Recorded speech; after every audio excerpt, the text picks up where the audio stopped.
My colleague Nazir Masoodi caught up with the BJP's Jammu and Kashmir election in charge and also the BJP's General Secretary Tarun Chugh on the Jammu and Kashmir polls. He says statehood will be restored if the BJP comes to power. He also took a direct jibe at Omar Abdullah. Take a look.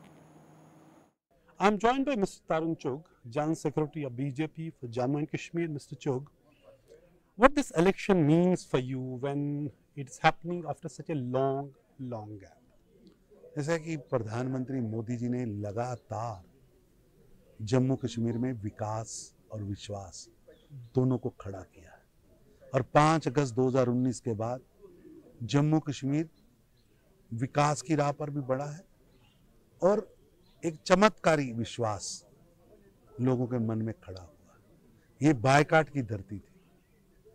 सैकड़ों और हजारों vote लेकर कुछ नेता जीत जाते थे, लोग अपना मत देने के लिए निकलते नहीं थे। अब 2024 का चुनाव हो या उससे पहले डीडीसी बीडीसी चुनाव हो, भारी मात्रा में लोगों ने निकलकर वोट किया है और देश के नेतृत्व पर अपना विश्वास प्रकट किया। बीजेपी का मैनिफेस्टो कब आ रहा है और आपने लोगों से भी उसमें सजेशंस मांगे? हमने हजारों लोगों को इन्वॉल्व किया है।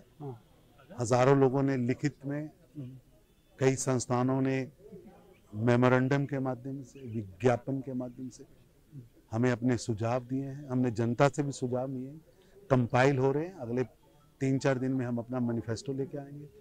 प्राइम मिनिस्टर जब यहाँ आए जून में, और उसने 2 चीजें यहाँ अहम चीज कही। एक तो कहा कि इलेक्शन होंगे ताकि लोग अपने रिप्रेजेंटेटिव चुने, उनका काम करो। दूसरा बताया स्टेटहुड भी रिस्टोर होगा।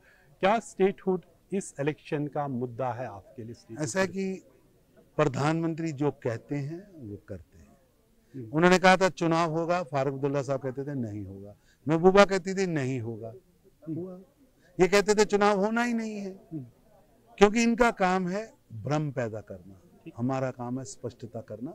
जो प्रधानमंत्री ने कहा है वो अक्षरशः पूरा होगा। आपने फारूक अब्दुल्ला और उमर अब्दुल्ला पे you launched scathing attacks on them about their utterances, their statement, their manifesto. Do you think national conference is the biggest challenge for you?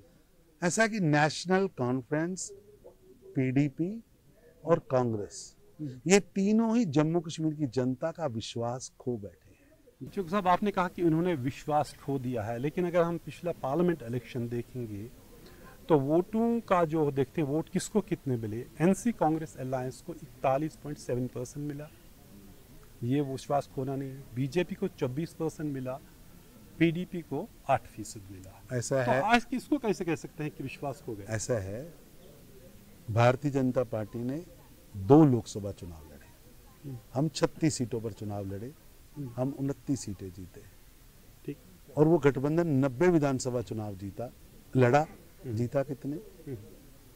Ratio percentage of victory, हमारी victory is important than strike rate हमारा ज्यादा है। Correct, क्योंकि हम 36 पे लड़े, हम 3 सीटों पे नहीं लड़े।